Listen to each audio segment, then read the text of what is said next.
In this video, we are going to discuss the basis for zoning.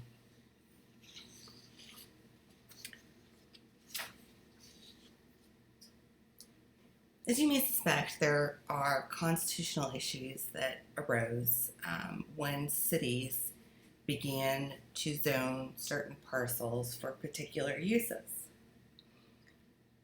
And one of the first cases, probably the most seminal case on this issue, is Village of Euclid v. Amber Realty Co. And in this case, Amber Realty owned a undeveloped tract of land in Euclid, Ohio.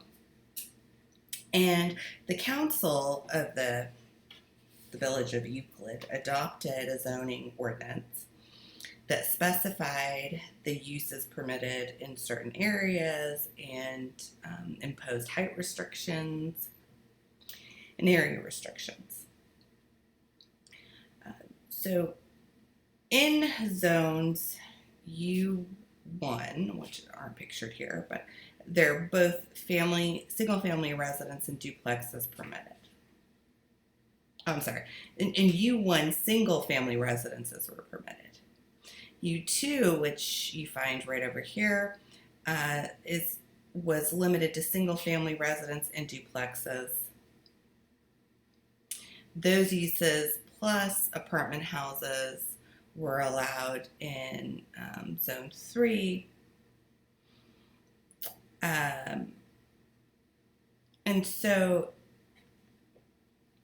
And in Zone 6, which is up here, that's where industrial uses were permitted, right?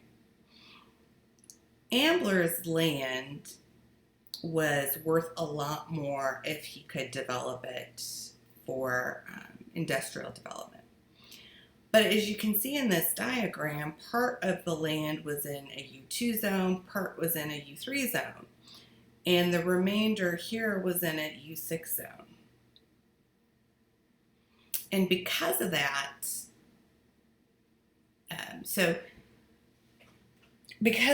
there was a decrease in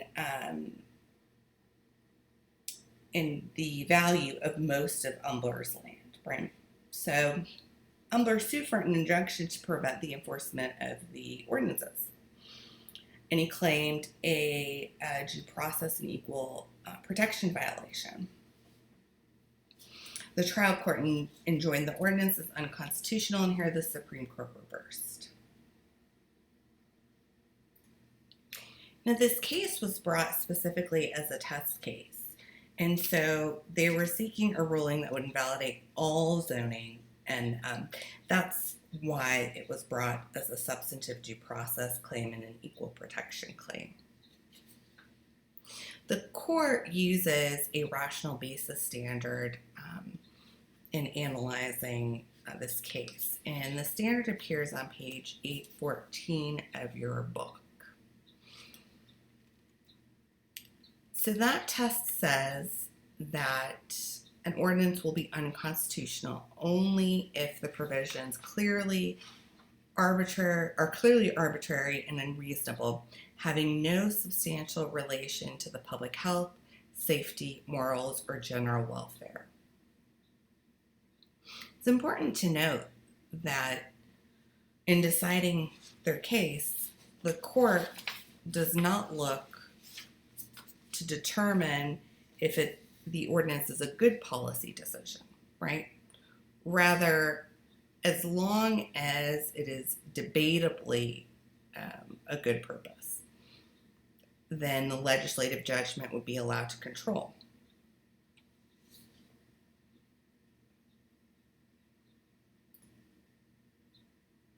In applying the rational basis test, the court found that there was a rational basis for the test. It wasn't arbitrary or unreasonable because the legislature had reasons that supported their decision making, and these reasons were related to public health, safety, morals, or general welfare. Some of these reasons were that um, residential businesses and industrial buildings should be separated to improve safety, to decrease the traffic, right? They were worried about children playing in the streets, confusion relating to residential sections, noise. And so these were all of the factors that went into the legislator's decision making for the legislature. So those reasons were sufficient to demonstrate that this law was not arbitrary. So under the rational basis test, the zoning ordinances were upheld. So is the rational basis test always used when analyzing zoning laws? For the most part, yes. However, there are exceptions to its application, and I pulled this right from your book, right? So if a law discriminates against a suspect class, such as one based on race, or it impairs a fundamental right, such as freedom of religion, then it's going to be a strict scrutiny test that's applied and not the rational basis test. The strict scrutiny test will allow the law only if the law is narrowly tailored to accomplishing a compelling state interest. So this is a harder standard to meet than mere rational basis. So if there is no implication for discrimination or impairing a fundamental right, then we use the rational basis test. If there is, however, discrimination or impairment of a fundamental right, we use the strict scrutiny test instead. Okay, so the Euclid test was the rational basis test. So here we're going to apply the Euclid test. Let's do some hypotheticals. Which of the following ordinances would be constitutional under the Euclid test? Let's start with number 1. City A's ordinance provides that each residential lot must be at least 20 acres in size. Here's a hint. If you look at some of the reasons that were provided in the Euclid case, you can see if they apply. Some of the reasons the legislators gave, then you can see if they apply to these situations as well. All right. Number 1 gives an example of what is called low density zoning. Low density zoning is a valid type of zoning. The reasons that are given for low density zoning are making the area less congested, which results in less traffic, less noise, less demand for public services, right? You're limiting the population in a particular area. So any of these benefits could be tied to the general welfare of the people. Now, this is not to say that this wouldn't also cause some problems, but we're not worried about whether or not this is a good public policy decision, just whether or not it could be tied to a purpose that is in the general welfare of the people, right? Okay, so let's go to the next question. Would the following ordinance be constitutional under the Euclid test? County B's ordinance creates a felon-free zone where no convicted felons may reside. Is that constitutional? So applying the rational basis test here, the court would likely uphold this. Why? Well, remember, all we need to do is establish a substantial relationship between preventing the felons from living there and protecting public safety. And that seems like a pretty easy connection for the legislature to at least argue that they are making.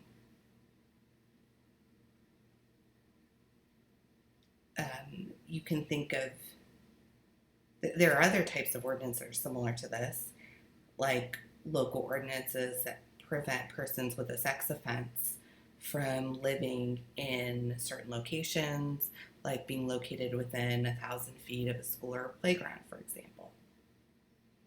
So County B's ordinance would likely be upheld as well. Okay, let's talk about number 3. City C's ordinance requires each landlord to allow a cable television company to install equipment on the landlord's premises in order to provide cable services for the landlord's tenants. Would this be upheld as constitutional under the Euclid test? Yes, this would likely be upheld under the Euclid test because there is a relationship, a substantial one, arguably at least, that cable television services provided educational programming, emergency warnings, and so forth. Now, this ordinance would be in violation of the Fifth Amendment, the takings clause, right? So the landlord here would probably receive compensation from the taking because a part of their land is being taken for public use. But that doesn't matter for the purpose of Euclid. The law would be upheld. Okay, let's talk about number 4. County D's ordinance mandates that every residence have a swimming pool. Would this be constitutional? Well, as you can imagine, it will be upheld because if there's a relationship between TV viewing and general welfare and health, there is definitely one for swimming and health. And as such,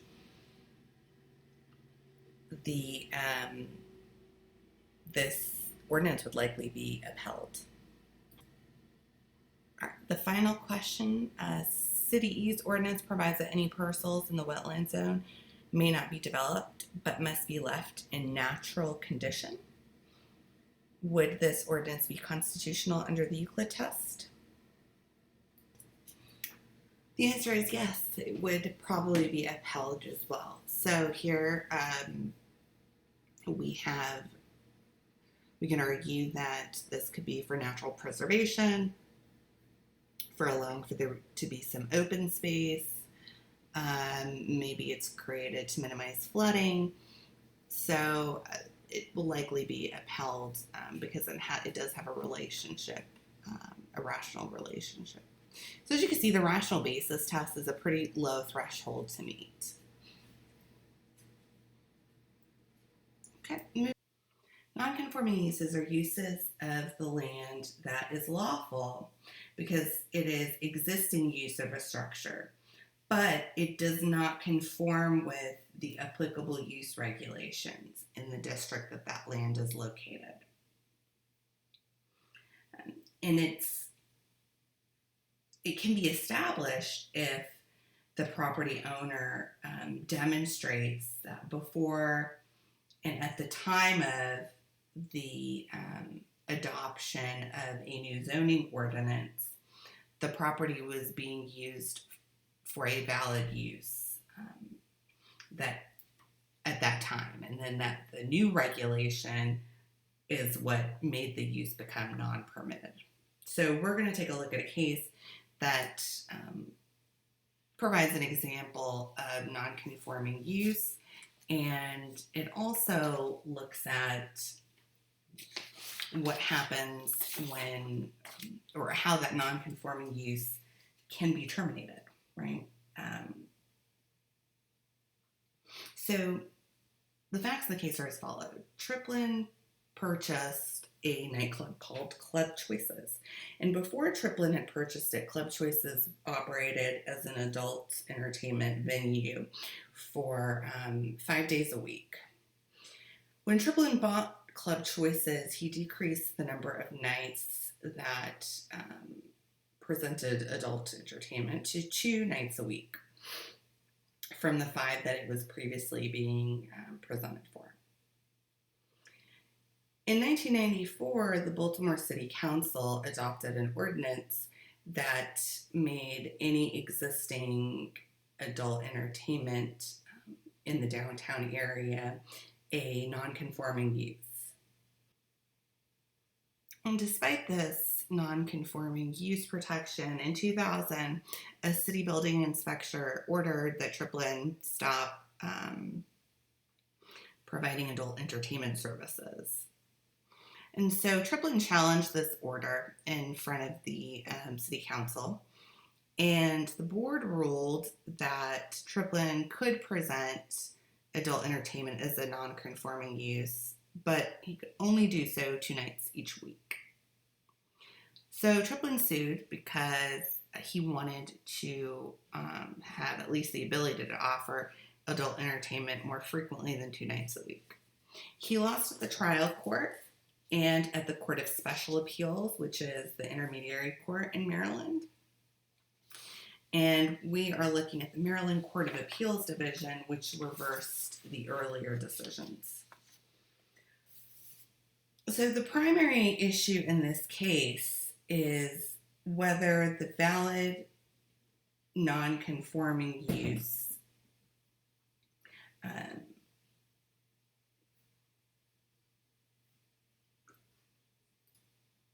could increase in frequency. And there was a whole discussion about this idea of expansion versus intensification. In previous cases, the Maryland courts had recognized a difference between expansion versus intensification. Intensification of a non-conforming use was permitted, but expansion of that non-conforming use was not permitted. So intensification was defined as the more frequent present use of property for the same or a similar use than that for which it has been used previously, less frequently before. So it is using the property for the same or a similar use, but more frequently than it had been used before, right? And intensification was permitted, but what was not permitted was expansion. Expansion was defined differently. Expansion had to be with building another building, for example, or expanding and adding additional space in which they would continue to offer services. So expansion is often linked to physical space, where intensification has to do more with increasing the number or frequency of a service that is already provided. So the court ruled that increasing the number of nights of adult entertainment would fit within the definition of intensification. And because it did, then it was permitted use. Well, permitted non-conforming use.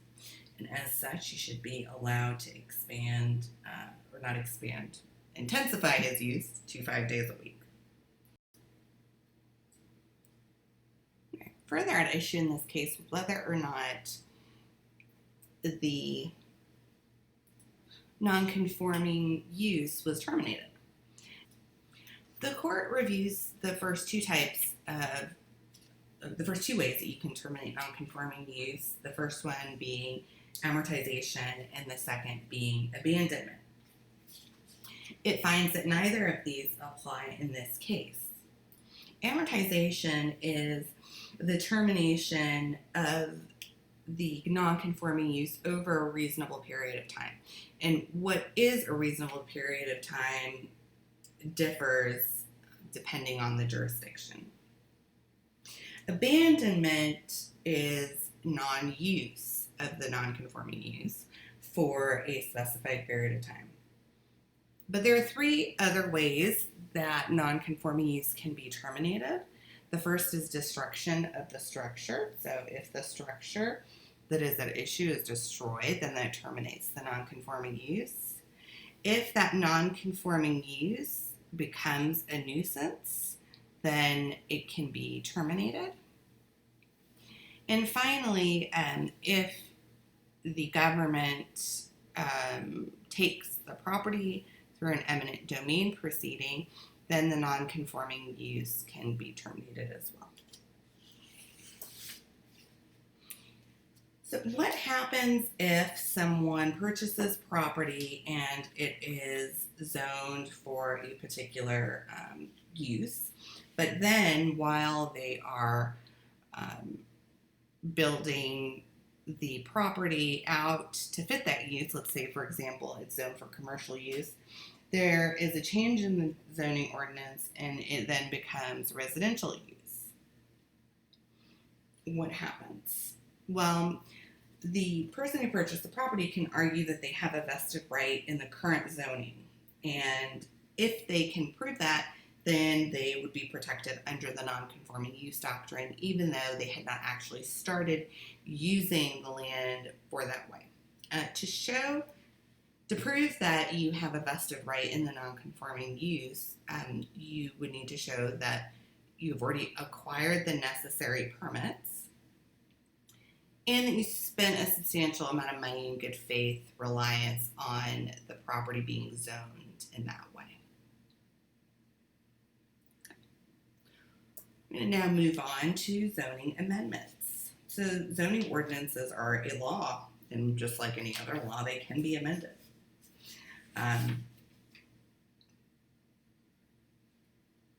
Because they are like a law, the courts will give pretty large deference to a legislature that amends a zoning amendment. So this next case that we're about to discuss, Smith v.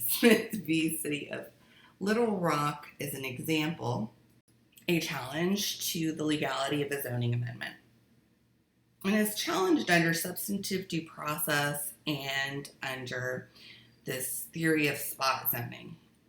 The facts of the case are the Little Rock City Board of Directors voted to rezone 5 lots, and they were changing the zoning from a single family and quiet office zone to a commercial zone that would allow the construction of a Wendy's.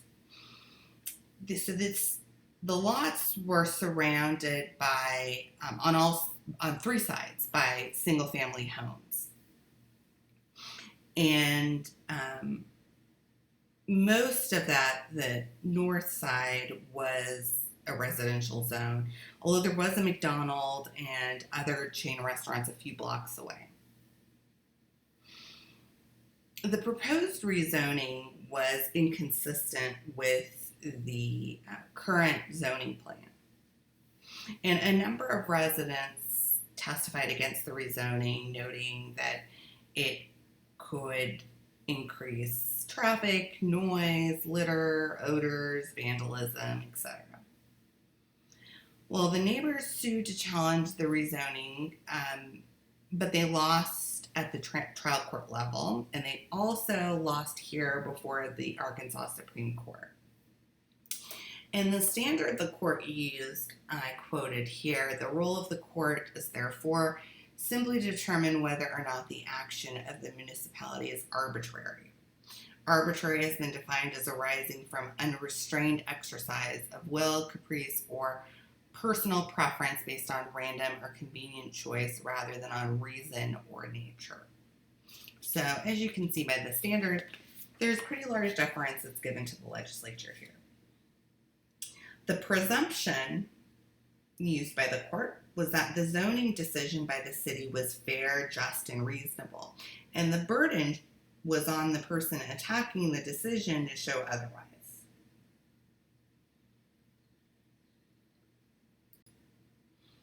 Now, the dissent didn't agree with this rule statement, but they agreed with how it was applied. The dissent argued that the city's actions were indeed arbitrary for 2 reasons.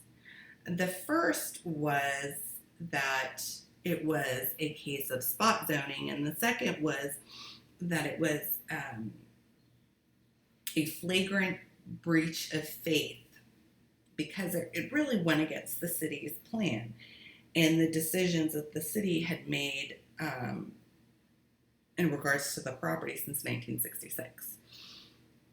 Well, let's go over spot zoning a little bit just so we can get a sense for what that is. So spot zoning is when a zoning amendment singles out a small parcel of land for different treatment, primarily for the benefit of the private owner rather than the public, and they do so in a manner inconsistent with the general plan for the community. I myself tend to agree with the dissent's argument. Here it seems like the facts are pretty spot on with spot zoning, right? So they singled out 5 parcels for different treatment, and it benefited the private owner, the person who wanted to build a Wendy's, rather than necessarily benefiting the public. There wasn't much public benefit here that could be noted, and it was a manner consistent with the general plan for the community. So I tend to agree with the dissent that it probably was spot zoning. And spot zoning is considered to be, by definition, arbitrary decision making as far as amendments go. So if you can show that spot zoning occurred, then you will likely have an arbitrary, you likely be able to show that the decision by the city was arbitrary. All right, let's do some rezoning exercises. I know these are a little bit small, but you can find them on page 831 of your textbook if you would like to follow along. All right, City A rezones a vacant 20-acre tract in the middle of a 500-house subdivision from R1, single-family residential only, to I4, light industrial use. The permitted uses in the I4 zone include scientific laboratories engaged in research and development. O, the nonprofit corporation that owns the tract, plans to build a laboratory facility to study infectious disease and thereby improve medical care for the public. There is a 1 in 1 million chance that infectious disease germs will escape from the lab over a 20-year period. The city's comprehensive plan notes the need for more economic development. This provides an interesting hypothetical given the allegations that the COVID virus escaped from a Chinese laboratory. Although, as far as we know, those facts or those theories are unproven. There's no proof that this escaped from a lab. It is an animal virus. Anyway, I digress. Okay. Is this rezoning decision under the Euclid test and the spotting zone law, would this be legal? Apply both of those. So first, let's do Euclid. Under Euclid, the reasoning is would be that it would be valid because there is a substantial relationship to public health and safety, because we want to facilitate research so that we can prevent against infectious disease. Without the research, we won't have vaccines. We won't understand viruses. It also, the zoning also helps economic development, right? So it could provide more jobs, etc. Now let's deal with the second question of the spot zoning law. Would this be held as legal under the spot zoning law?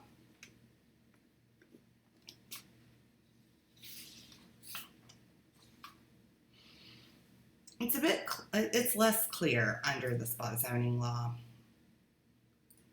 Well, let's go back to so it must be a small parcel of land that is chosen for different treatment. 20 acres, I don't know that that's a small parcel of land, right? So we'd have an issue with that, that element. And the second is for the benefit of a private owner rather than for the public. This rezoning here that we're discussing, it does probably benefit the public more than it would a single owner, because the public is invested in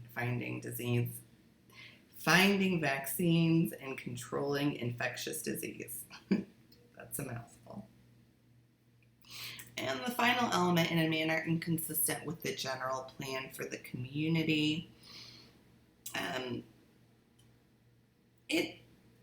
It may be consistent with the general plan because it's a form of economic development, but, and remember it says here that the city's plan said that they need more economic development. So, you could definitely argue that it has met that element. So I think the issue would center here on the fact that this is in a small parcel of land. And so,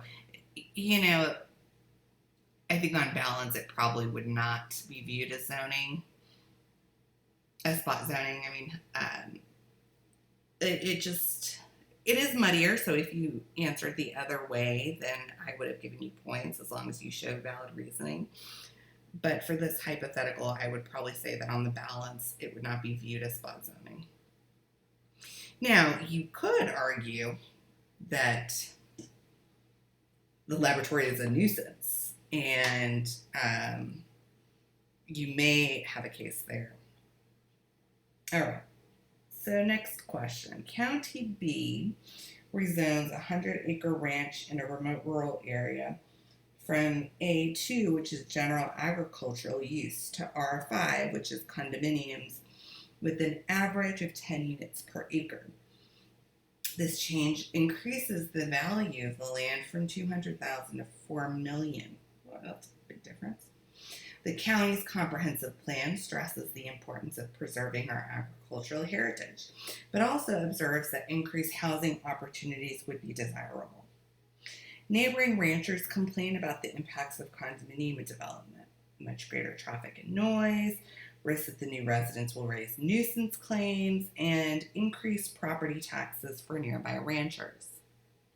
Let's start with the legality of the rezoning based on the Euclid test. What do you think?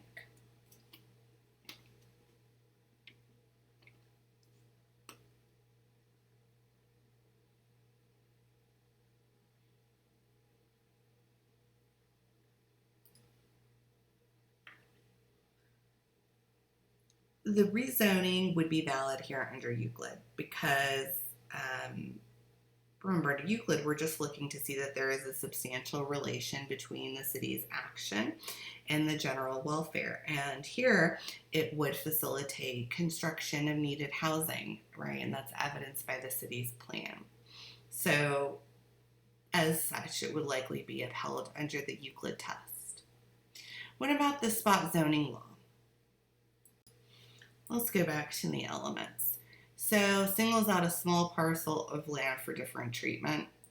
I don't know that 100 acres is a small parcel, even though it's located in a rural area. Well, if we go back to the second element, probably could prove the second element. It seems to be primarily for the benefit of the private owner. It does benefit the public, which is what we said, because of the building of houses, but the increase in value of the land from $200,000 to $4 million is pretty substantial. And while the rezoning does benefit the public because the public may need housing, the private owner seems to benefit even at a greater amount. What about the third element, in a manner inconsistent with the general plan for the community? Well, what is the general plan for the community? It's pretty vague here. Preserving our agricultural heritage, what does that even mean, right? But observes that increased housing opportunities would be desirable. It's not clear from the statement what the purpose is. So taken as a whole, it's unlikely that this would be viewed as spot zoning. So this is probably not spot zoning. Okay. Another way, so we talked about how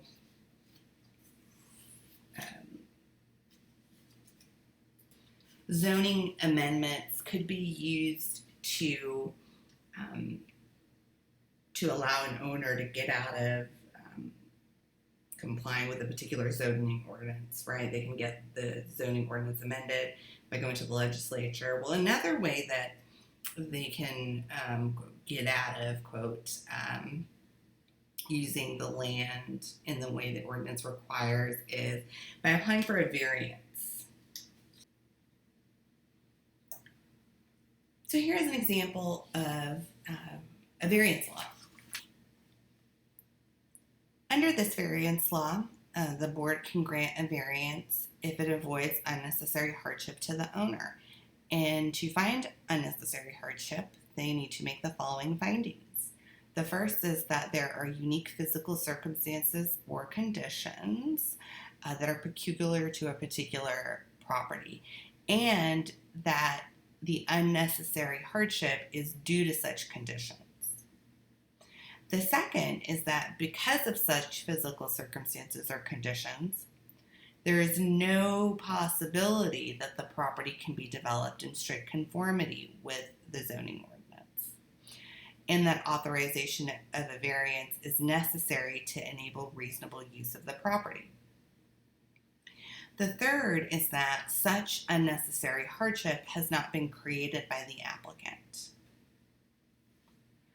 The fourth is that the variance will not alter the essential character of the neighborhood or district in which the property is located, nor substantially or permanently impair the appropriate use or development of adjacent property, nor be detrimental to the public welfare. It's all up there. Element number 5, that the variance will represent the minimum variance that it will afford relief. So let's take a look at a case that applies this Pennsylvania variance law to some facts. In that case, is DeWittler v. Zoning Hearing Board of Lower Salford Township. So let's go through the facts of the case and let's apply the statute to those facts.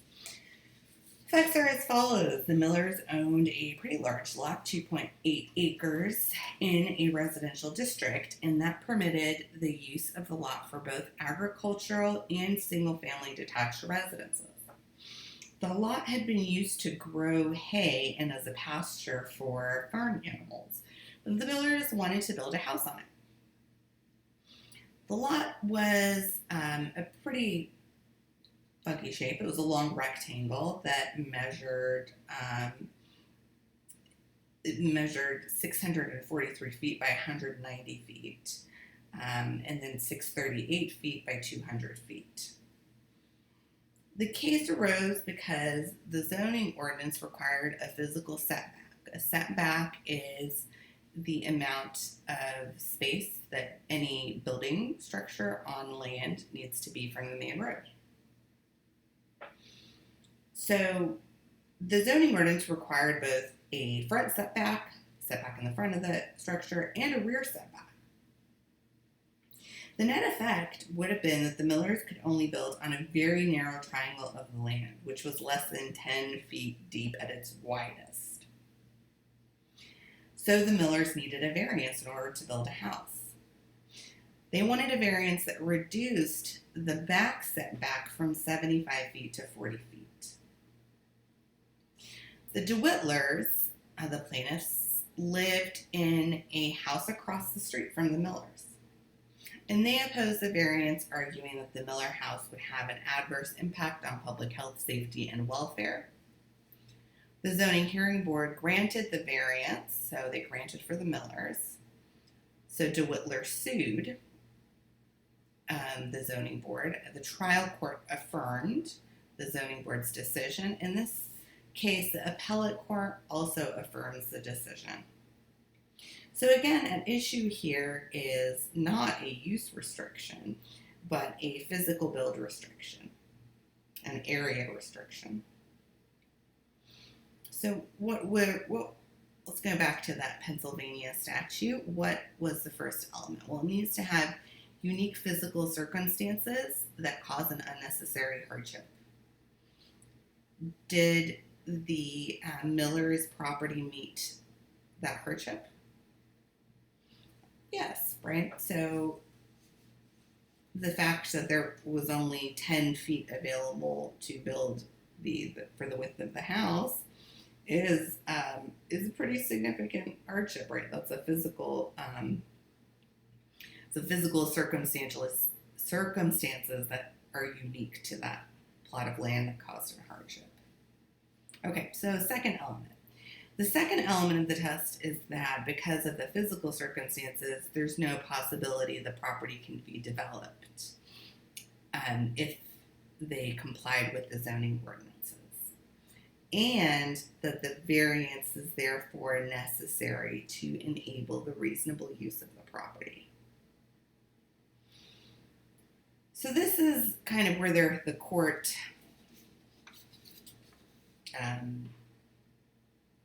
it made the little definitional distinction between what agricultural means, right? So the zoning allowed for agricultural and for residential use, and the land was arguably developed already for agricultural use.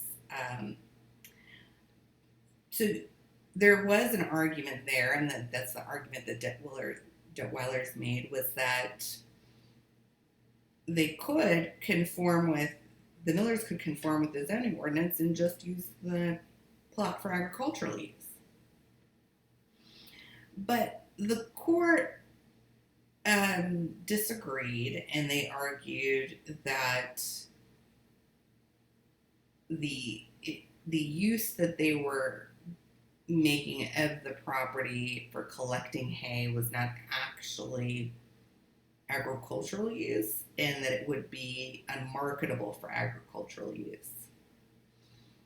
And so they found that the second element had been met, and they found that the residential use was a more prudent type of use. Okay. So the third element, unnecessary hardship has not been created by the applicant. Well, the court sort of bypasses or brushes off this idea that the Millers self-inflicted the injury because they knew about the setbacks when they acquired the property. Now, the court went through some argumentation about, or some analysis about how the Millers have had the property for, it's been passed along in the family.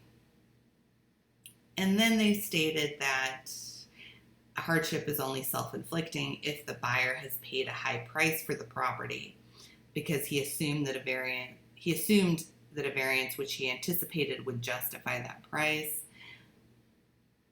Not really sure that if you are not convinced by the court's analysis, you are in good company, because I'm not sure I was convinced by that. But nonetheless, they found the third element is met, so we will go with that. If you get an exam question on this, it'll be much clearer about whether or not the unnecessary hardship was created by the applicant. All right, so then the next issue was that whether the variance would have an adverse impact on public welfare. And the Detweilers did not provide much evidence for that, right? It was, the court was convinced that the Detweilers just didn't want a residential, didn't want a house built on the lot across the street from them. And that was not enough. The court found that was not enough.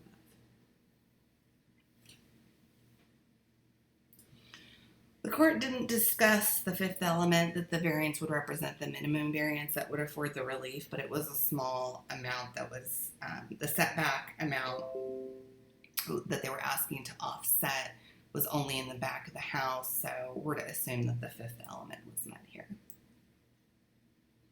All right, let's do some variance problems ourselves. Hopefully these are a little bit clearer than the facts were that were presented in Detweiler.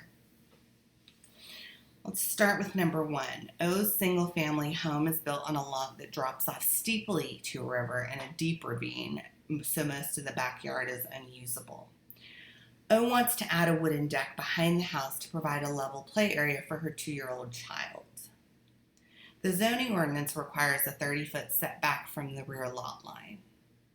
O seeks a variance to reduce the setback to 12 feet so that she can build the deck. One neighbor objects that this will impair his view of the river. Let's apply the Pennsylvania statute involved in Detweiler. Would a variance be allowed in these circumstances? Let's take a look at the statute. All right, so subsection 1 of the statute, is there a unique physical circumstance or condition that causes the unnecessary hardship? Well, based on the facts, no. Right, so the alleged hardship is not based on the physical circumstances of the property. It seems that they're created from O's personal situation, right? O needs a personal play space. If we go on, subsection 2 is not met either, right? Because that would require that the physical circumstance or condition is necessary to enable the reasonable use of the property, right? She's already reasonably, using the property. She just would like a deck on the back. Now, what about element 3? Well, it was not necessarily created by the applicant. Let's go down to element 4. So the variance would not be detrimental to the public welfare. Now here, they don't really have a public welfare argument. The argument against the variance was by a neighbor who wanted to obstruct their view. But regardless of this, the previous 3 elements have not been met. You need to meet all 5, and so in this case, no, the variance wouldn't be valid under Pennsylvania statute. Let's go to the second problem. P buys a single-family home aware that it is located in an R2 residential district where the permitted uses are residences, home occupations, agriculture, golf courses, and the like. The home fronts on a busy street where cars travel over 50 miles per hour. Because of the traffic volume and noise, P concludes that the property is not suitable as a residence. He seeks a variance that would allow him to operate an accounting business. Some nearby parcels on the street are used for businesses including a tavern, an auto body shop, a bank, a church, and a daycare facility. Others are used as residences. Would the following variance be valid under the Pennsylvania statute?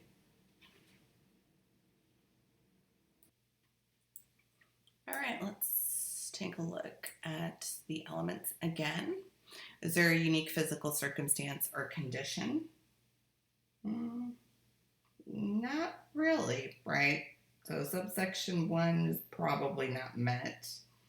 Traffic volume and noise are not unique physical circumstances or conditions that are particular to a property. All right, let's go down. What about subsection 2? Nope, this is probably not met either because some properties on the street are still used for residential purposes. So there is reasonable use of the property if they were to just build a house. So in this case, the variance probably would not be allowed either. All right, so one final way that a property owner can get around the zoning ordinances that are placed on their property is by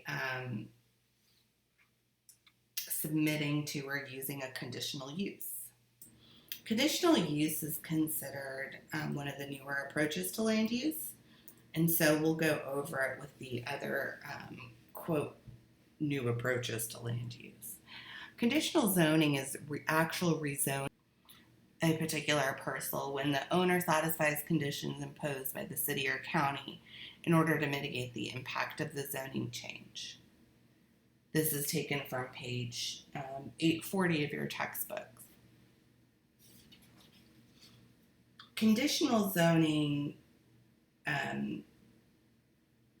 is different from a variance, because a variance is when somebody applies for permission to not comply with the ordinance, whereas conditional use is actually use that is authorized by the ordinance, but it is